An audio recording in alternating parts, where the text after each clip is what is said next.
my name is Jesse James, and welcome to a very non-motorcycle related video on a motorcycle channel. I recently became a part of YouTube's partner program and am now a part of monetization.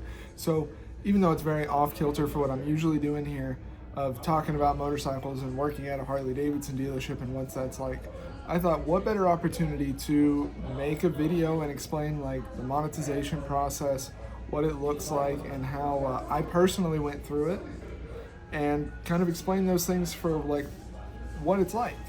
Because I know that there is a few of the videos out there explaining it from very different styles, very much more like production, high production. But I've been making these videos literally just pulling my phone out of my pocket and start recording. That's it, super simple. And so I figured I'd put this out there because I know it would have been super helpful for me whenever I first started in YouTube, so I could see, okay, this is what I can expect. But also, I before I even started messing around with YouTube, was very much like most of the content I consume is on YouTube. And everybody knows, oh, YouTubers get paid via YouTube, but how does that all work? So for anybody that's not looking to get in YouTube and just curious, this is also going to be a great video for you as well. So again, let me reintroduce myself. My name's Jesse James. My YouTube channel here, it's been just covering what I do at a Harley-Davidson store. I work as a salesman at Evansville Harley-Davidson, and for about, like, since January, at the time of posting this, it is October 15th. Well, recording, I should say. It's been, from starting in January to now, my whole YouTube journey, what it's taken and what has happened to get monetized here. But yeah, I've just been recording what I do at the Harley shop, doing bike reviews of different new models as they come out, so that there's information out there for people. And yeah, that's it, nothing really special. As I said, I don't use any equipment. This is actually the fanciest equipment setup I've ever had for one of my videos, and I'm literally borrowing a tripod from one of my coworkers who happen to have one. Up until this point, I have spent $0 on anything, and I'll get into that in a little bit of the why for all that. But yeah, but that's who I am. If you're just watching this video and you've never watched anything before, you're not into motorcycles at all, please leave a like. That's very helpful, but don't subscribe because that will kind of skew the data. Unless you're super into motorcycles and YouTube stuff, then definitely subscribe, because that's what I do. Now, let's talk a little bit about the journey to this point. So one of the things of like working at a Harley stop is you never know when somebody's going to start up a bike and make it to where it's really terrible for recording. So sorry about that. But where was I?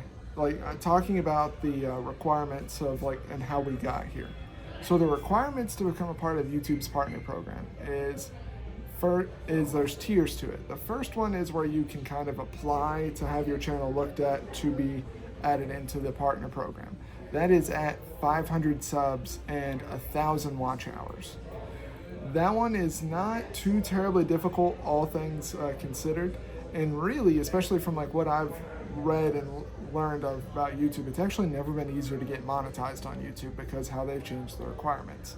But that first tier is just getting your channel read through it and become a part of the partner program in general. You will not have access to AdSense at this point, but you are going to be able to, for I think Supers was the big one, and then if you have a store that where you sell stuff online, you can go ahead and plug it in there. But really, that's about it for that first tier. That first tier is really just the way I interpret it from what I had seen in my time at that level was just getting you more or less on YouTube's radar. The second tier is the one that takes more time, and that is getting to the 1,000 subscriptions and the watch hours on that one, it was 4,000 watch hours on YouTube. This is the one that takes more time, and I know for myself personally, I hit the 4,000 watch hours long before I hit the 1,000 subscriptions, and that is the part where it just is taking reps and you're having to continue to push yourself through. I know I personally found it kind of irritating because I had long since blown the watch hours out of the water, but still wasn't seeing anything. I think at the 1,000 subs point, I was at over 8,000 watch hours. So I had more than doubled the watch hours to get into there, but I didn't have the subscription. And there was some stuff that I'll cover whenever I'm talking about the advice of like what kept me going through there. I'm trying to keep this as much focused on like the path that you can expect. But upon hitting the 1,000 subscriptions, that's where I got notified, hey, this is all done. You can set up your AdSense account. Now for the AdSense account, it's more or less kind of like setting up any other job that you sign up for. They'll collect information of your tax information, where you live at, and stuff of that nature, just like any other job, right? That's all online there. The part that took the longest on the AdSense that they don't really, that I don't know if I was just not reading it correctly or if it wasn't communicated very efficiently, but for the AdSense, they're going to make you verify both where you live at and your banking information. The banking information is pretty easy. That one, they'll actually just, whenever you fill out all that for your account and routing number, they'll say, hey, we're going to put in an amount of 25 cents or lower in there. Whenever you see that, you'll have to verify it by sending in the amount that they put into there. It's very similar if you've ever done any eBay reselling, to where eBay will put in a penny and take out a penny to verify the account. Same thing, but you will have to go back into your AdSense account, which you can access in your YouTube dashboard, to actually go in and click what was the specific amount that they put in there. You can click on there, and then you're verified. For your address, that's the one they're actually going to send something in the mail, so it can take a little bit longer depending on where you live at. I know for me, I live in a town where honestly mail is pretty quick, all things considered. I got it within the week of me setting up that section. But it'll have some digits you have to plug in to verify that yes, you received it at your address. But that's the two-step verification for your AdSense. Now, the next part, where the last little part on there was kind of figuring out how and when you'll get paid. So YouTube is the thing where each month you will get paid monthly, based off, it's not weekly or daily or whatever. It is strictly on a monthly pay setup. YouTube will automatically send that information over to the AdSense account from the 10th to the 7th to the 10th, I believe, is what's listed on there. Yes, sorry, looking at the notes. But the 7th to the 10th is whenever they will send that information over to AdSense, letting them know, hey, this is the amount. You do have to meet a minimum threshold of $100 in order to receive any sort of payout. Now, they'll send that over to AdSense, and then AdSense will then pay you from, I'm trying to see if I made a note on that, but basically they're going to pay you at the later end of the month, from the 24th to the 26th, if I remember correctly off the top of my head. The one thing that, for me personally, that it was a little screwed, because they don't really explain that super well. I just had to experience it, and so that's why I wanted to include it in this video, is you're going to not see anything in AdSense until they report it over from the 7th to the 11th. Now, for myself personally, I got accepted into the monetization program on the 11th. So I actually had to wait an entire full month before I saw anything in that side, because I wasn't sure, hey, did I set this up correctly? Did I not? I didn't know. And there was not really any spot I could easily check it. But that's what, so 7th to the 11th, that's when I'll update in AdSense for how much you will be paid. In YouTube, that's where you can actually check it every single day to see what your revenue counter is and how you're progressing on stuff. But you'll notice on all those, it's going to say estimate. The reason for that estimate is at the end of on the 1st of the month, from that 1st to the 7th, that's whenever they're going through and figuring out the specific amount that you will be paid, and then send that over to AdSense. Because that's going to be checking in with the different forms of ads, be it like skippable ads, YouTube Premium, or what have you, and getting the specific amount on there. But from my personal experience of only 1 month and being in the partner program now, it is actually pretty accurate in that YouTube estimator side of it for what you will be paid at the end of the month. Like at the time of recording here, I actually have not received my payment side of it. I just know I've hit my minimum payment threshold. I've done all the setup, and now just waiting for the end of the month to receive that part. But it all matched up very well with what YouTube was showing me in not only the app, but the web browser set up for channel dashboard. Sorry about that. One of the things of working at a Harley shop is you never know when someone's going to start up a bike, and then you'll never be able to hear me. So where was I? Yeah, So what was the journey to get up into this point?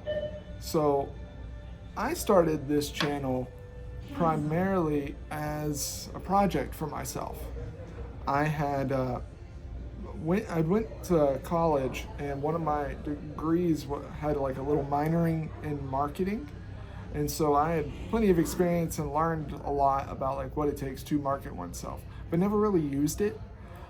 Fast forward to working at a Harley store, and I had worked some with our marketing department, but really what I had seen some videos online of like some bike reviews and stuff, and for me, I didn't feel like they were giving a full picture of what that bike was. Now, I do have the privilege of every single day I'm around motorcycles. I'm touching them, feeling them, playing around with them, learning from the motor company, but also getting that feedback. So I pride myself on my product knowledge. So I thought it would be, whenever I was watching these reviews, I was like, I know I can give a better review on that. And so I was like, well, if you think you can, do it. Make a better review. And so that's where early on, and really even now, I'm still doing a few of those bike reviews, but early on, that was the big push. But about like my journey on YouTube, some different like reflections of from the start to now, and different advice that worked for me and didn't. One of the things that I bring up a lot for whenever I'm doing trainings here on the floor with people is treat it all like a buffet. Take the things that you like, leave what you don't. I can only give you what my experience was and what worked for me and may not work for you, but this was all the inspiration and stuff that I kind of pulled together when building out my YouTube from the start to now and continuing on into the future. So for me, one of the things that I really wanted on my channel was I wanted to be super simple. So I know that a big struggle for a lot of people when starting on YouTube is figuring out what to talk about and like niching down versus staying broad. For me to decide what I wanted to make my channel about, as I said at the forefront, my inspiration was seeing reviews where I knew I could do better, but also the big thing that YouTube thrives off of is the consistency with it. Now, I work minimum 40 hours a week. In sales, you're not paid hourly, so you can be here a lot later. So I knew that I was going to be here, and on top of that, I have a family at home, wife and kid, to where whenever I am home, they deserve to have my attention at home. So I knew that I wasn't really going to be able to spend a whole lot of time outside of work to build a YouTube channel. So that's why I was like, well, if I'm going to make a YouTube channel, everything has to be done at work. All of my editing, recording, anything for YouTube has been done here in store. I get a 1 hour lunch break, and so that 1 hour is YouTube time. I'll maybe have a snack, drink some water, but for the most part, I am just focused on building up the YouTube. And so only working 5 days a week, and for the 5th day on Saturday, I actually don't do anything on YouTube, so it was only 4 hours a week that I was actually dedicating to making the videos, editing them, and setting this up. The rest of the time for actually gathering the content, that would be where I just talked with a customer, or I would do it in this hour of collecting that content. Because again, I only had a very limited amount of time to make stuff. And that's why actually one of the reasons where I early on was having a lot of the bike reviews, but I found that like I could do a vlog style. I know it's kind of one of those things where people aren't crazy about it anymore, of the vlogging, and everybody's a vlogger now, right? But it was something to, again, feed that consistency. And this actually gets me to a few of my inspirations for this specific one. One of the YouTube channels that I pull a lot of inspiration from for how to build this up is a channel called Dave B. Sells Chevy. He is up in the New Jersey area. It's one of the channel that got me thinking, okay, I'd like to go and sell something at a dealership. My videos take a lot of inspiration from that, of just going, for the vlog part anyhow, of just going and throughout my day, I'm recording what's happening on my phone, talking about what's happening, and yeah, nothing crazy really on the vlog side of it. Like honestly, this part here where I'm just essentially talking to my phone and I have my notes pulled up on my laptop here off screen, this is honestly far more awkward for me than talking around any bike and telling about what had just happened. That's a whole lot easier. Um, the other channel where I would take a lot of inspiration from just an advice side of it would be a YouTube channel called Pat Flynn, or if you're involved in the Pokemon space, Deep Pocket Monster, but he has a separate one where it's just all about entrepreneurship and making YouTube. One of the things that he brought up with it is, one, just keep hitting publish. Apply that, get 1% with every post, better with every post, and after 100 posts, you'll be 100% better.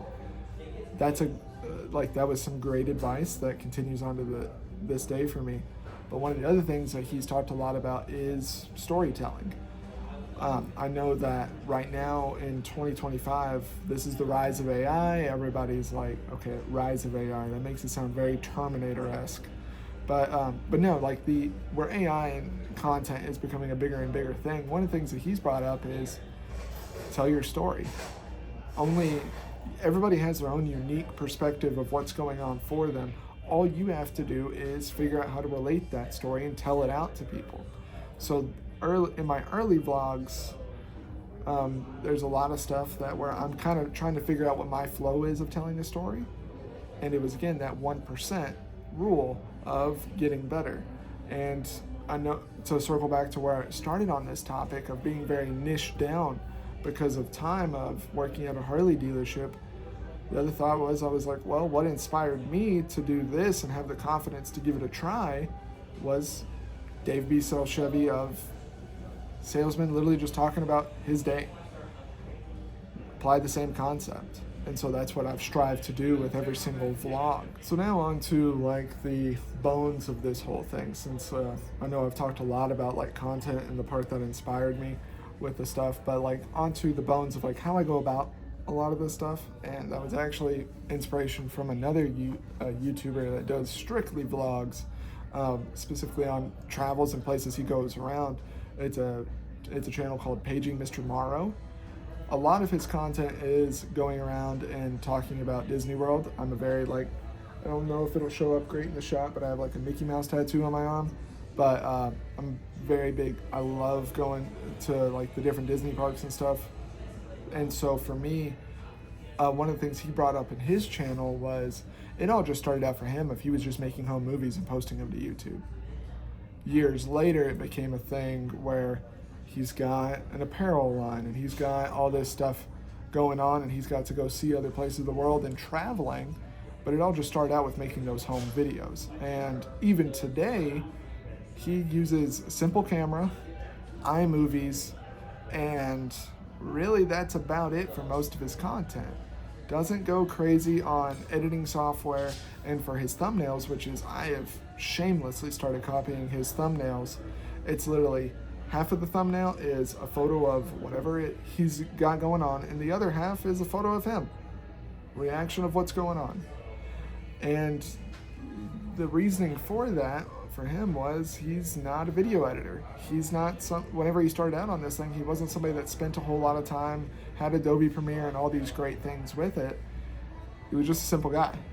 And by keeping it simple, focusing more on the story of it, and he has grown it into this big thing. So keeping it simple has definitely been something I've wanted to keep with this channel as much as possible. That's why I'm still using my iPhone.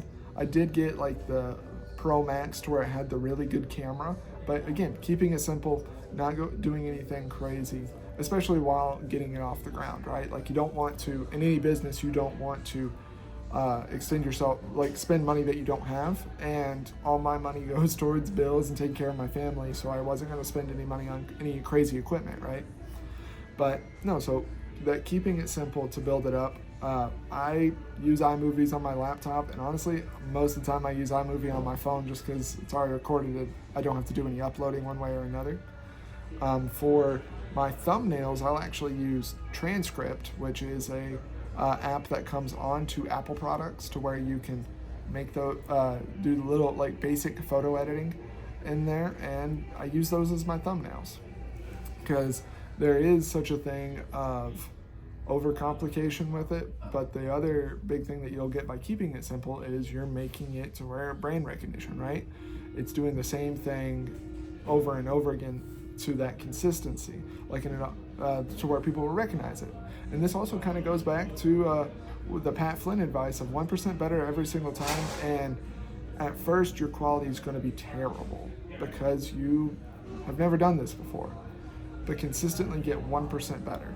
And then, again, 100 videos later, 100% better. So definitely use that advice. It helped me out a whole lot early on. And then for consistency, it's whatever schedule can work out best for you. There's some channels out there where they can post 2 videos a week and that's it. That does well for them.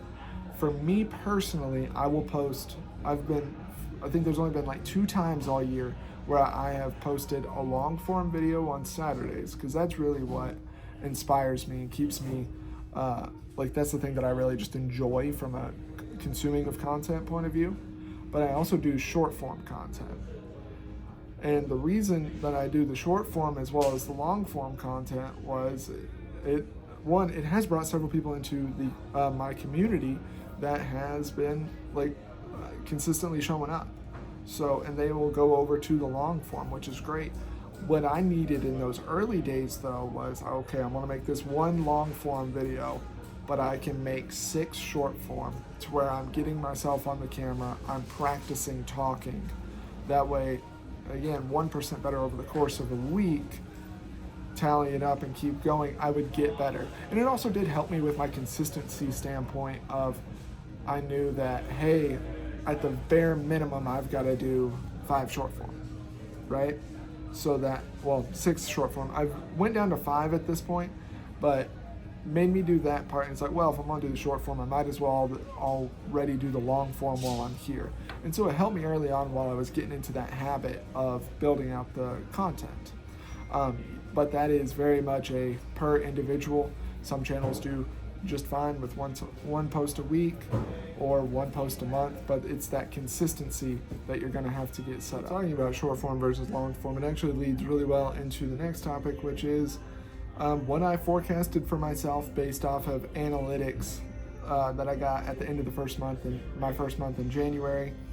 So after that first month, starting from 0 subs and looking at my watch hours and the subscriptions I built up to that point, I was healthily optimistic and forecasting that by the end of October that I would make it into YouTube's monetization program and hit the big number of 1,000 and 4,000, 1,000 subs, 4,000 watch hours by the end of October. As you can tell by the posting date of this video, I hit that number sooner. Now, the thing that helped me hit that number sooner was actually a couple of my shorts that I posted. One of them was simply asking a question of, is it outdated when speaking about motorcycles? I posted that pretty early and that took off. And to this day, I'm still getting comments on there asking, throwing in their 2 cents on the whole thing. So I don't like to use the word viral because whenever I think of viral, I'm talking it's on the Jimmy Fallon show of, oh, did you see this internet video? But it has done significantly better on views than any other short form content that I have out. And then another one that kind of exploded and took on plenty of views was the long form of a bike review of a Lowrider ST. And so both of those videos did a lot to actually build up my channel in subscription count and also watch hours, but 2 different forms of content there. And then since then, I have had other videos that have been popular, or both long and short form, that have grown out that individual section for both long form content and short form content. And naturally, I'm sure there is some bleed over there, but it ended up to where that was my first forecast, but because of those 2 videos doing significantly better than the rest and really getting caught on by the algorithm, I was able to hit monetization on a date that I will honestly never forget, on that being September 11th. So as you can see by what I'm wearing and the hat, it is now the next day. That was to circle back to an earlier point whenever we're talking about how I only have an hour to make any content for the channel. is on my lunches, if I'm in the showroom, which is like, there's a little cubicle up here towards the front of my showroom where I do a lot of the work and stuff. But if somebody comes in looking for a bike, or I get called over to the showroom, I can't just say, hey, 1 minute, I'm making content for my YouTube channel. I drop everything and go take care of that customer. And so yesterday I didn't get to go and finish up on this video. So circling back to it for today. But yeah, I got into the YouTube partner program to where I could actually make money from AdSense on 9/11, September 11th. So I will never forget that day, like most Americans, but for different reasons for me. So for my first month on YouTube, for what I would actually be paid out, it was actually calculated from November 11th all the way to the end of September 11th all the way to the end.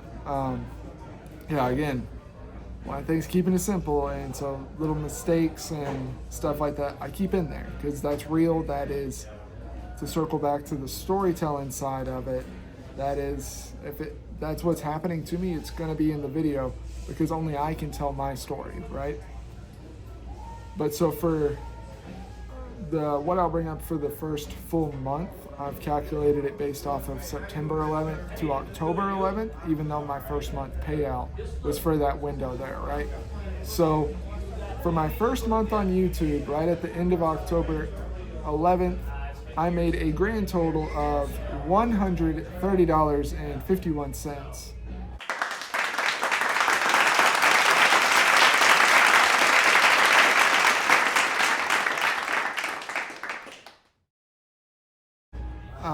All before taxes, so naturally I am going to continue selling motorcycles as my main form of it.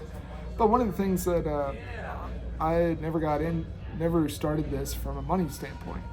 The YouTube was solely to share my information and a passion for it.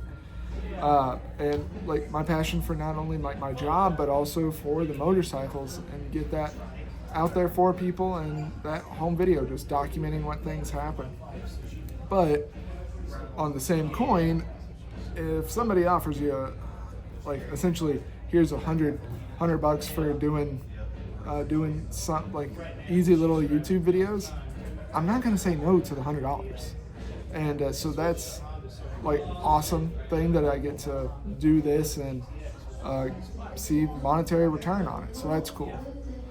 The way that going forward that I will be growing out this YouTube channel has a lot to do with actually building out the community.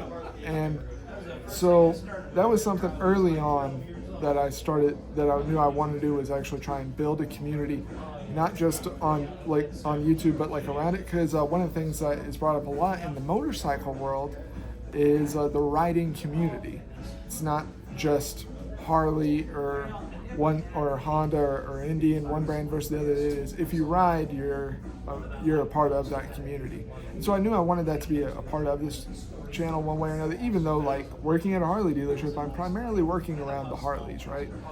But so how I wanted to go about doing that was replying to every single comment at first, and early on definitely needed, because those analytics, the algorithm does see that and then pushes it out more, because like, oh, people are reacting to this, right? But something that later on I changed, because around like June, it got to a point I was no longer enjoying like responding to comments. I was actually starting to dread it. And part of the reason for that was with my channel being in my line of work of selling Harleys, being directly tied to the motor company. If the motor company is very polarizing for people, a lot of people love it, a lot of people hate it. And so I remember like there was a lot of negative coming my way, and not even for anything like I could control, or was frankly in my videos, but people putting out those comments. And so like finding stuff to respond to for those negative comments, whenever I was just like, I'm like, I don't feel like working with negativity, and that's not what I want in my community. I reached a point in June where I was like, then don't respond. Don't give that negativity any time or place. Talk with the positive, and more importantly, talk with those that are critical. There's actually been plenty of conversations I've had in the comments where somebody was critical of something that the motor company was doing, that they had a good point, and like would have a conversation and come out, and it would turn out to be a positive of having that conversation, even though it did start out in them being critical of something with it. So whenever you are building out your channel, if that's something that you're wanting to do, my advice is talk with the positive, build up the community with people that you want to be a part of it. And for me personally, I enjoy those people that are critical, but in a constructive way, and like for conversation. So that's what I want to do, and that's something that going forward I'm focusing a little bit more on and wanting to spend more time. I don't have the answers right now, because even with this video where I'm giving my advice of what's worked for me, I'm not like I am not a big channel. I'm literally barely over 1,000 still, even with a month of being into monetization with the partner program. I'm still a very small channel, and there's still plenty of people with better advice, but I'm just, as I said at the start, this is what's worked for me, and I can only give the advice that I have. But going forward, that's the thing that I want to work with, is how to build out that community more. And I don't know quite what that looks like yet, but I've got some ideas. And if you're curious to see what that looks like, hang around and see how the journey goes. I hope you like motorcycles, because that's usually what I do here, not YouTube advice, but I just really wanted to put this together because I did have a lot of thoughts. But if you do enjoy motorcycle content of bike reviews, what it's like working in sales at a Harley-Davidson dealership, consider giving a subscription, because that's what I do here. If you just enjoyed this video and enjoyed me rambling and remembering where I was at in my spot on this video, give a like, because that actually helps out a lot. But more than anything, thank you for watching this video. It truly means a lot. And I'll catch you out there riding.